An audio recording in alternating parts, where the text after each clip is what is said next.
Friends, நாம் Karaikudi style வெள்ளை பணியாரம் பண்ண போகிறோம். அதுக்கு தான் இந்த மாவு ப்ரிப்பேர் பண்ணி வச்சுருக்கேன். இது எப்படி ப்ரிப்பேர் பண்ணணும்னா, இந்த கப்பில் 1 கப் பச்சரிசி நான் எடுத்தேன்.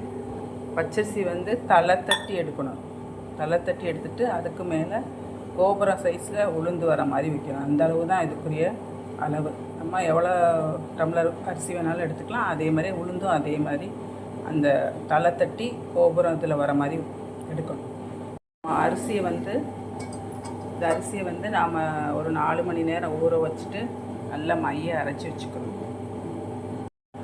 இந்த மாவு ரொம்ப தண்ணியாகவும் இல்லாமல் ரொம்ப கட்டியாகவும் இல்லாமல் நம்ம எண்ணெயில் ஊற்றி தான் எடுக்க போகிறோம். இந்த அளவுக்கு இருந்தால் கரெக்டாக இருக்கும். ஃப்ரெண்ட்ஸ், ஒரு வானொலி வச்சு அதில் எண்ணெய் ஊற்றியாச்சு.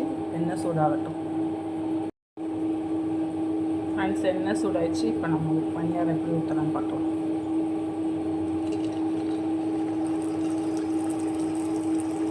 ஒவ்வொன்றா ஊற்றிடுங்க.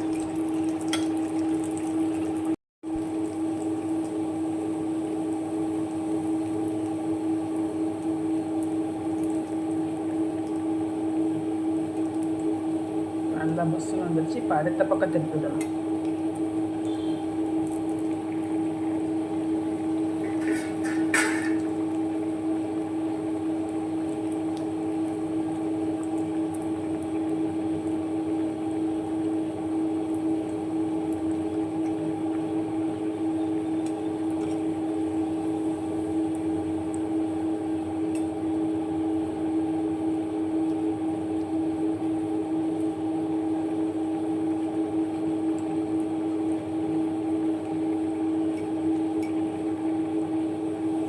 நல்லா வெந்துருச்சு. 2 பக்கமும் எடுத்துடலாம்.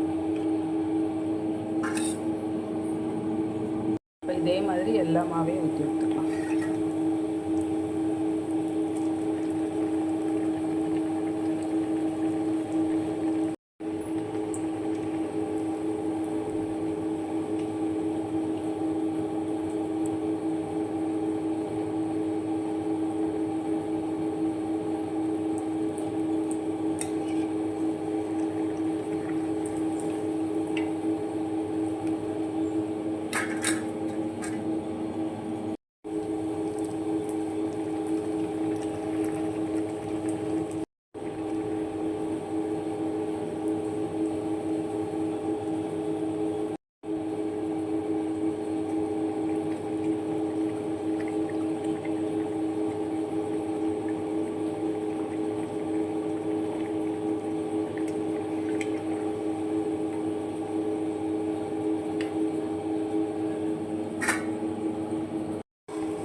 ஃப்ரெண்ட்ஸ், சுவையான காரைக்குடி வெள்ளை பணியாரம் தக்காளி சட்னி ரெடி ஆயிடுச்சு.